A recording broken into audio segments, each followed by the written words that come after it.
ahora tengo pues el privilegio de hablar con un admirado amigo, un especial, pues no quiero entrar que es el mejor, pero para mí el más reconocido especialista de lo que es la política latinoamericana, y no solo latinoamericana, sino la global.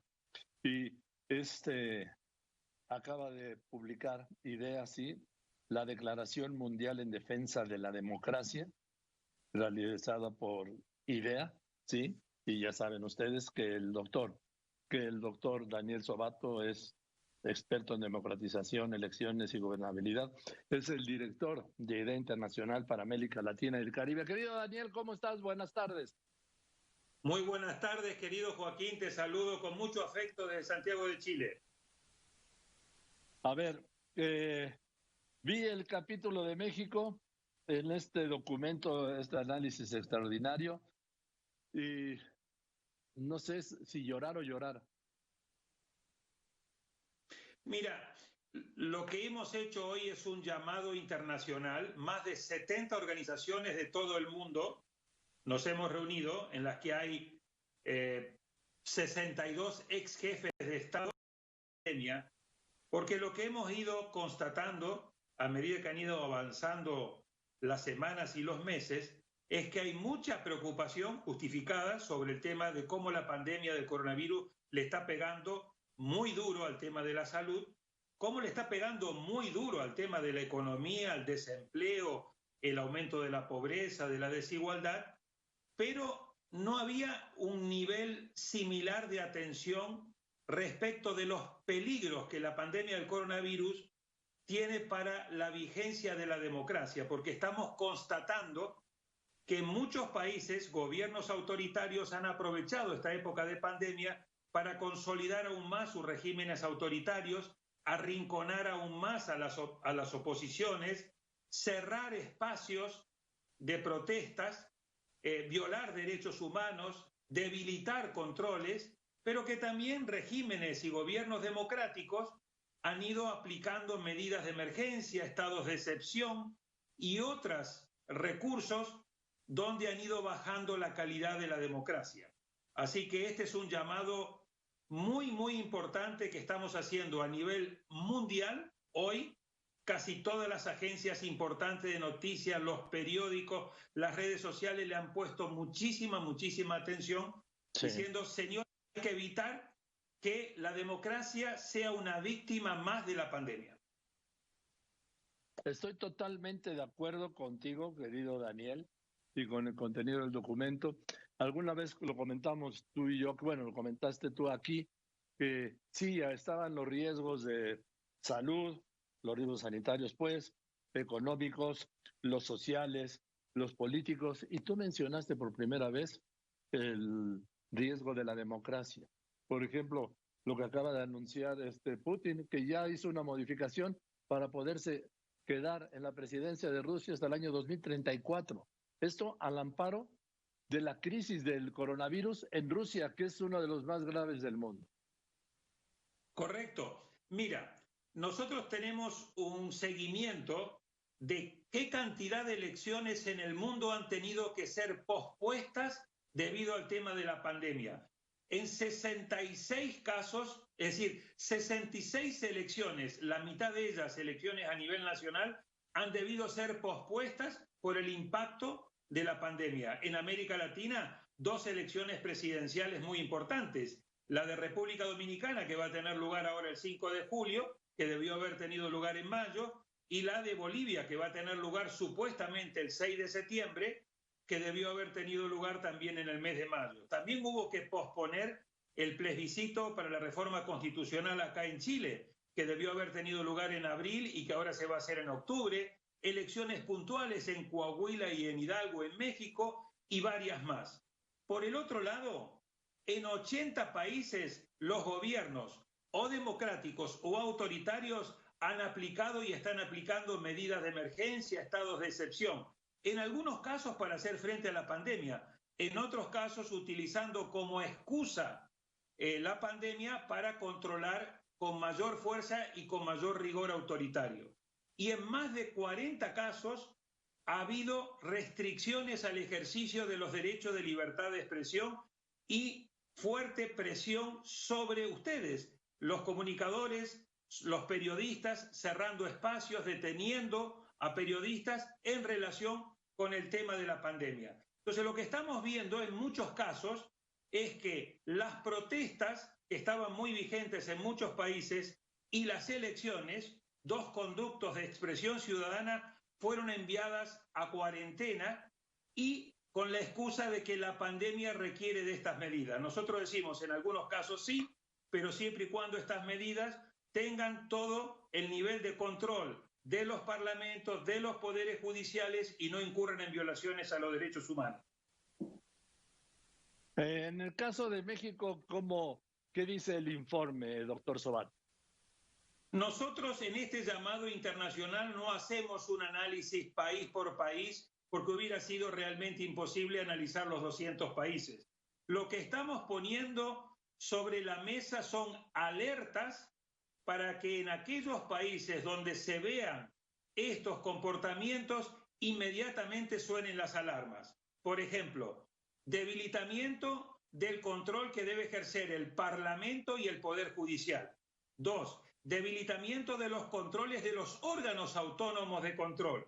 Tercero, cerrar espacios donde la sociedad civil está criticando al gobierno y con la excusa de la pandemia se las termina arrinconando. 4, persecución a los periodistas que están criticando a los gobiernos.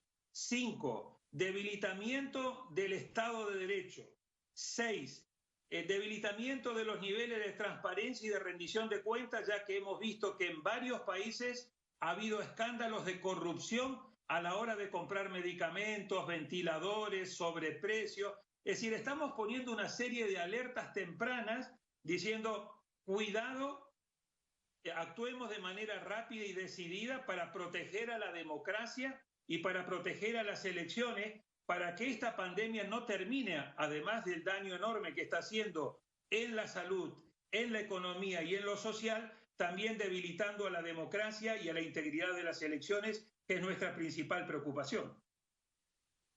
Y al mismo tiempo, el impacto que va a tener las consecuencias de la pandemia, me refiero a la crisis económica cuya profundidad y duración nadie puede calcular, al tema de la sociedad, la crisis social, el desempleo y también sin duda lo que está ocurriendo con ciertos organismos autónomos en algunos países como México que están siendo pues eliminados o asfixiados. Esto va a ser a su vez, va a provocar o va a ser causa de otros efectos que van a afectar sin duda a las democracias. Correcto, estamos viendo dos tipos de regímenes, Joaquín. Estamos viendo regímenes que ya eran autoritarios y en esos casos estamos viendo con mucha preocupación que se está profundizando el carácter autoritario. Léase Venezuela, léase Nicaragua, dentro de nuestra región. Pero también hemos visto el caso que tú señalabas de Rusia con Putin, el caso de Duterte en Filipinas, el caso de Erdogan en el caso de Turquía y varios casos más, por ejemplo, Víctor Orbán en el caso de Hungría, etc. Entonces ahí tenemos ya un primer conjunto de países donde se ha aprovechado la excusa de la pandemia para profundizar los rasgos autoritarios.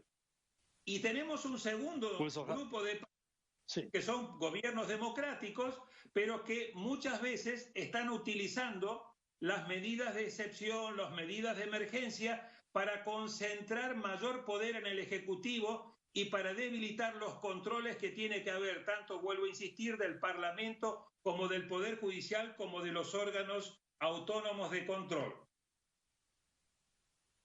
Por último, sé que es fuera de este tema, pero doctor Daniel Sobato, ¿tienes alguna opinión sobre el próximo encuentro en Washington de los presidentes Trump y López Portillo, la visita que va a hacer el presidente de México a la Casa Blanca?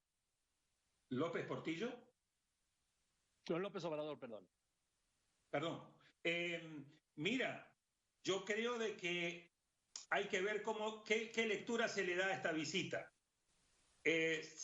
Ha dicho, de lo que he leído, el presidente Andrés Manuel López Obrador, que esta no es una visita que tiene connotaciones políticas electorales, sino que tiene que ver con connotaciones más de tipo económico y comercial.